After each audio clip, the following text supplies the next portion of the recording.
بسم الله الرحمن الرحيم. النهاردة إن شاء الله هنتكلم عن الأريز أو المصفوفات في البي اتش بي. هنتكلم الأول عن معنى المصفوفة. المصفوفة بتبقى متغير بس بيحمل أكتر من قيمة، بيبقى متغير وفي أكتر من قيمة. لكل قيمة بيبقى ليها حاجة اسمها كي أو ممكن نسميها اوفست. الكي عن طريقها وعن طريق اسم المتغير تقدر توصل للقيمة اللي انت عايزها.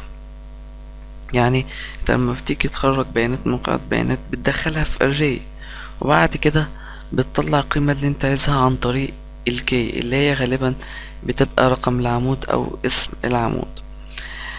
فالarray هو متغير عادي، وطريقة تعريف طريقة الإعلان عنه نفس طريقة الإعلان عن متغير، بس طريقة التعريف تختلف.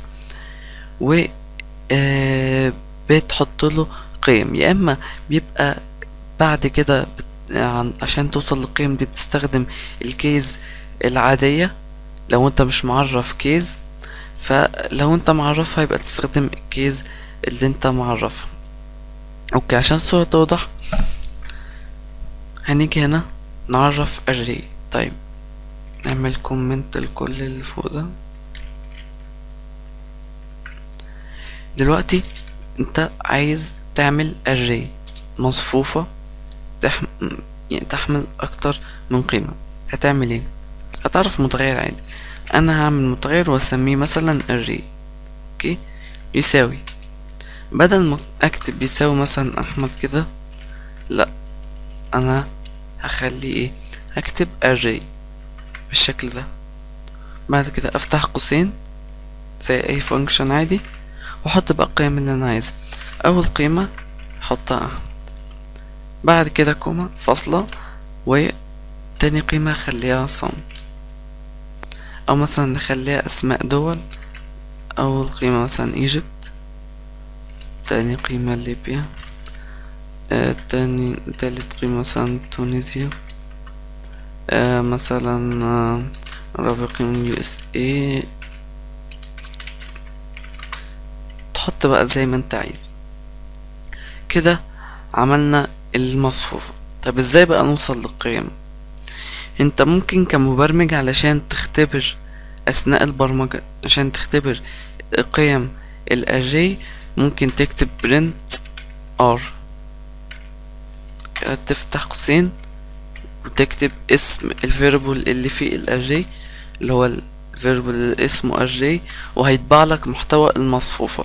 بس ده طبعا للاختبار بس، لانه هيظهر بالشكل ده، فانت طبعا مش هتظهر الاري بتاعتك في السكريبت بتاعك بالشكل ده، فعشان كده ده الاختبار.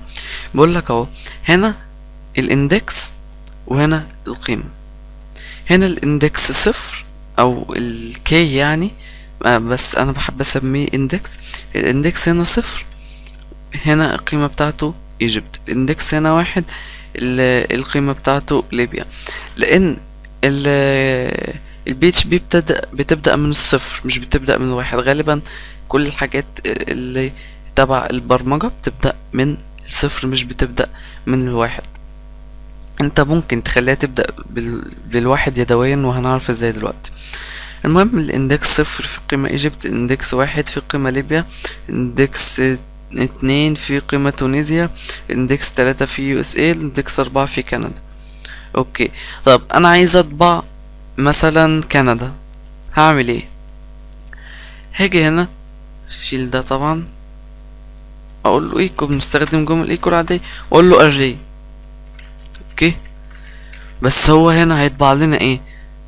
هيطبع انهي قيمة من القيم اللي موجودة؟ هيطبع لنا array بالشكل ده. اوكي، لاني مش محدد له قيمة. طب انا عايز احدد له قيمة معينة يطلعها، يقول لي ان دي مصفوفة، هيطبع انهي حاجة فيها. فانا عايز اقول له مثلا هيطبع لي كندا. نمشي كده واحدة واحدة. اول قيمة صفر، تاني قيمة واحد، تالت قيمة اتنين، رابع قيمة تلاتة، خامس قيمة أربعة. يبقى هنفتح القوسين دول، نحط هنا أربعة. 4 يبقى هيطبع لي القيمة ال5.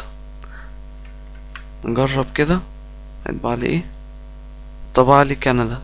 جميل، يبقى انا كده وصلت للقيمة اللي انا عايزها.